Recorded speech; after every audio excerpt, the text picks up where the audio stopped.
হেই নমস্কাৰ সকলোকে কেনে আছে মোৰ মৰমৰ বন্ধু আৰু বান্ধৱীসকল আশা কৰিছোঁ আপোনালোক সকলো ভালে আছে মোৰ আগফালে এখন দেখিছেনে ধেমাজিৰ শ্ৰী প্ৰসিদ্ধ ভঁৰালী তেখেতে সৰুকৈ এটা সপোন দেখিছিল তাকে বাস্তৱ ৰূপ দিব খুজিছে আপোনালোকৰ এতিয়ালৈকে অকণমান মৰম আৰু আশীৰ্বাদ পিছে মৰম আৰু আশীৰ্বাদকণ কৰিবলৈ তেখেতক একেবাৰে নাপাহৰিব কাৰণ আপোনালোকৰে লাভালাভ হ'ব তেখেতৰ নহয় তেখেতে সৰুকৈ এখন নাৰ্চাৰী খুলিছে তেখেতৰ নাৰ্চাৰীখনত সকলো ধৰণৰ উন্নত মানদণ্ডৰ গছপুলি আপোনালোকে খুব কম মূল্যত পাব আপোনালোকে মাত্ৰ যোগাযোগ কৰিব আৰু তেখেতৰ লগত আপোনালোকে যদি যোগাযোগ কৰিব খোজে তেতিয়াহ'লে মই দিয়া স্ক্ৰীনৰ নম্বৰটোৰ সৈতে যোগাযোগ কৰিলেই হ'ল তেখেতৰ ওচৰত পোৱা গছপুলিবোৰ এনেধৰণৰ নাৰিকল গছ আম গছ কঁঠাল গছ লেচু গছ আমলখি গছ কমলা গছ শিলিখা গছ সকলো ধৰণৰ আৰু বহুতেই গছ আছে কিন্তু সকলো ধৰণৰ সকলো গছৰ বিষয়ে মোৰ নামেই মনত নৰলে তেখেতে কৈ গৈছিল কিন্তু পাহৰি গ'লোঁ সৰু দিমাকৰ সৰু কথা যে একো নাই দিয়ক চলি যাব পিছে তেখেতৰ লগত আপোনালোকে এজোপা গছ পাব মাত্ৰ এহাত ওখ হৈয়ে লাগিব মানে সেইজোপা এজোপা কিবা কলগছ মই নামটো পাহৰিলোঁ পিছে আহিবচোন কেতিয়াবা অসমীয়া ল'ৰা অকণমান আগবাঢ়ি যোৱাত সহায় হ'ব একদম নাপাহৰিব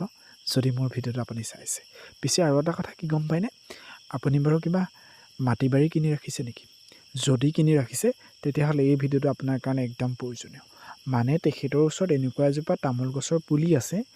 মাত্ৰ 3 ফুট ওখ হৈ 2 বছৰৰ ভিতৰতে লাগিব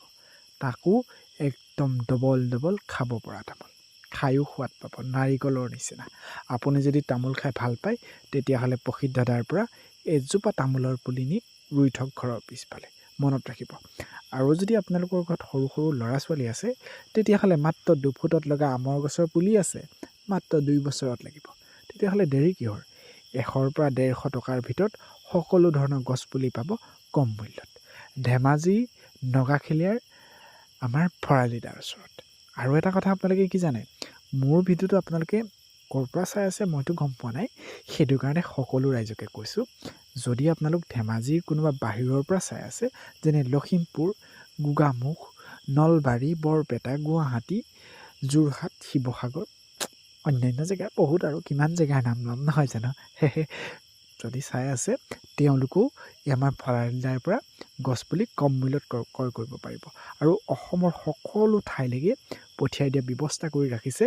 আমাৰ ভঁৰালীদাই তেতিয়াহ'লে দেৰি কিহৰ আপোনাৰো লাভ হ'ব আৰু অসমীয়া সৰুকৈ ব্যৱসায় এটা কৰা মানুহ এজন আগবাঢ়ি যাব পাৰিব আৰু গছপুলিটোৰ বিষয়ে আপোনালোকক বিতংভাৱে তেখেতে বুজাই ক'ব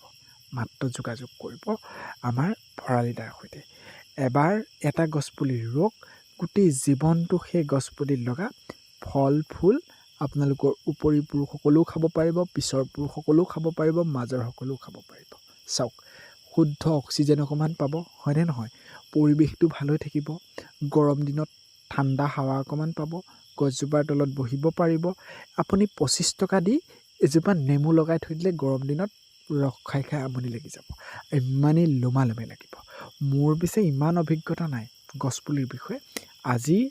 ভঁৰালীদাৰ লগত অকণমান কথা পাতিলোঁ কিন্তু কথাখিনিয়ে মোক আপ্লুত কৰিলে গছপুলি ৰুম লাগি গ'ল মানে আগতেও ৰুইছোঁ কম ৰুওঁ পিছে এনেকৈ ভিডিঅ' বনোৱা অভিজ্ঞতা নাই আজি প্ৰথমবাৰলৈ বনালোঁ কেনেকুৱা পালে জনাবলৈ নাপাহৰিব